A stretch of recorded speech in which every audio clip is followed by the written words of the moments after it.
কতটুকু সম্পদ থাকলে আপনার উপর হজ ফরজ। এই ভিডিওটি পুরো দেখলে আপনি জানতে পারবেন আপনার উপর হজ ফরজ কিনা। মহান আল্লাহ তাআলা বলেছেন, এই ঘরের হজ করা মানুষের উপর আল্লাহর প্রাপ্য। যে লোকের সামর্থ্য রয়েছে এই পর্যন্ত পৌঁছার। হজ ফরজ হওয়ার জন্য মক্কায় গিয়ে হজের বিধান পালনের মতো সুস্থ থাকতে হবে।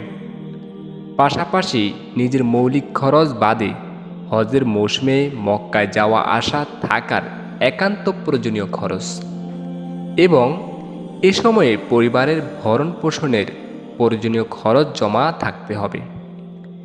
ঋণগ্রস্ত ব্যক্তির ক্ষেত্রে ঋণ পরিশোধে প্রাধান্য পাবে। ঋণ থাকলে এবং যে টাকা জমা আছে তা দিয়ে ঋণ ও হজ দুটি আদায় করতে না পারলে হজ ফরজ হবে না। প্রয়োজনীয় খরচ বলতে এখানে অপচয় অপব্যয় বাদ দেওয়ার কথা বোঝানো হয়েছে। একজন মানুষের স্বাভাবিক জীবনযাপনের জন্য যে উপকরণগুলো একান্ত প্রয়োজন সেগুলোই তার মৌলিক প্রয়োজন। তাই গাড়ি বাড়ি বিক্রি করে হজ করা ফরজ নয়।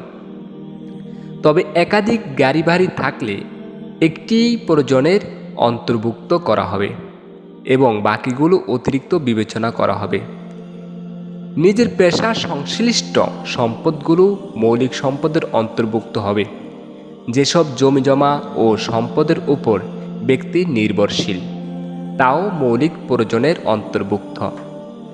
একইভাবে বিয়েও মৌলিক প্রয়োজনের অন্তর্ভুক্ত। যে ব্যক্তির হজ করার মতো অতিরিক্ত টাকা আছে তবে মক্কায় গিয়ে হজের বিধান পালনের মতো সক্ষমতা নেই, সেই অক্ষমতা এমন রোগের কারণে হয়ে থাকে যা থেকে সুস্থ হওয়ার সম্ভাবনা আছে, তাহলে সুস্থ হওয়ার জন্য অপেক্ষা করবে এবং সুস্থ হলে হজ করে নেবে। এর বিপরীত হলে অন্য কোনো সক্ষম ব্যক্তির মাধ্যমে বদলি হজ করিয়ে নেবে।